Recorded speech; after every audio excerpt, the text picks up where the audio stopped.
Salut la Daronie. Chaque semaine, la question d'un parent en galère et Slate vous répond avec l'aide d'un ou d'une experte pour tenter de vous accompagner au mieux dans votre job de daron. Cette semaine, dans Salut la Daronie, on répond à une maman inquiète des habitudes alimentaires de sa fille. Rose, la maman, a 2 filles, Emma 14 ans et Lola 16 ans. Lors de la séparation entre Rose et le père des filles, c'est le papa qui a obtenu la garde pendant 2 ans.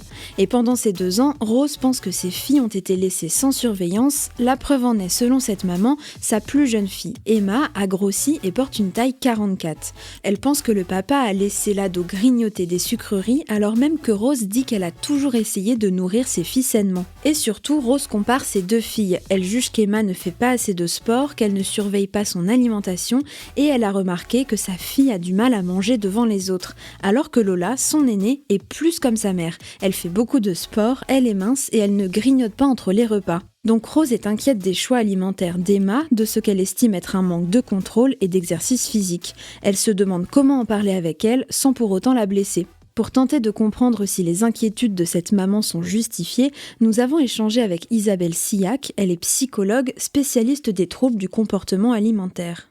De ce témoignage, moi, ce que je comprends, c'est que la maman fait un peu un amalgame, ou en tout cas un lien entre l'alimentation et le choix de ses filles pour ou contre son modèle à elle. C'est-à-dire que quand elle était mariée avec cet homme, il mangeait la même chose. Et puis quand il divorce, finalement, lui, il fait manger des cochonneries à ses filles. Et elle associe en fait la nourriture malsaine et le mari qui est probablement vu comme malsain puisque le divorce est conflictuel et qu'on peut supposer qu'elle n'a pas une vision très positive de son mari. Et qu'après, la fille, c'est probablement ce qu'on appelle l'enfant symptôme, c'est-à-dire qu'elle exprime à travers son comportement le mal-être de cette famille, enfin de cette ex-famille, mais qui reste une famille puisque c'est 2 parents et 2 enfants.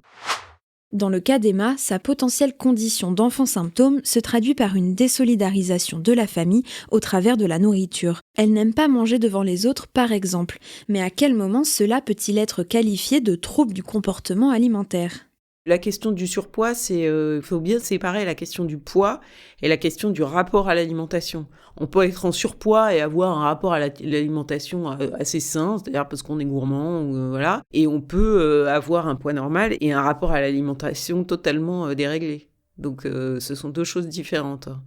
La pathologie, le TCA, c'est quand l'alimentation, ça prend la tête. Enfin, quand ça devient un sujet omniprésent, que ça répond à toutes les émotions, que quand on est en colère, on mange parce qu'on est en colère, on mange parce qu'on est triste, on mange parce qu'on est content. Enfin voilà, tout est un peu prétexte.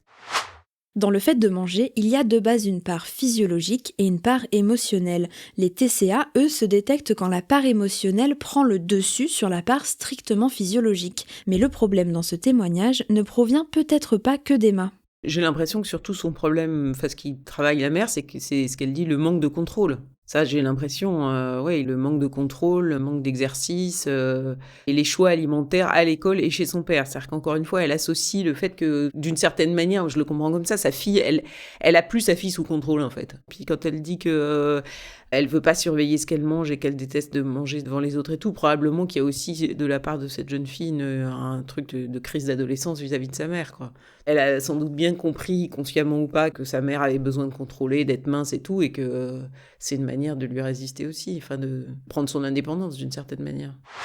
Pourquoi cette maman et les parents en général portent-ils de l'importance au poids de leurs enfants ? C'est une angoisse plus globale de performance. Parce que les parents sont soumis à beaucoup Enfin, ils ont peur pour leur enfant, à la fois ils ont peur pour leur enfant et eux, en tant que parents, ils veulent donner le meilleur. Donc, ils se mettent beaucoup de pression, et notamment sur l'alimentation, ça c'est sûr. Et dès le plus jeune âge, ouais. Dans cette situation, il faut que la maman prenne de la distance vis-à-vis du poids d'Emma et qu'elle arrête de comparer ses 2 filles. Elle doit lui dire, voilà, je constate que par rapport à mon référentiel, t'as une alimentation que je trouve un peu, pas tout à fait bonne pour toi. Mais voilà, point barre, quoi. Et après, toute remarque est mauvaise, en fait, dans ces cas-là. C'est-à-dire que ça soit en positif ou en négatif, puisque c'est déjà omniprésent dans la tête de la personne qui a un TCA. Si tant est qu'elle a un TCA, cette jeune fille. Comment les aider sans les blesser ? Je pense que la mère, il faudrait qu'elle la laisse gérer cette partie-là, en tout cas. On espère que ça aidera tous les parents à être plus tendres avec leurs enfants. Si vous cherchez d'autres informations sur les troubles du comportement alimentaire ou si vous en souffrez, vous pouvez consulter le site internet de la Fédération française anorexie-boulimie, ffab.fr.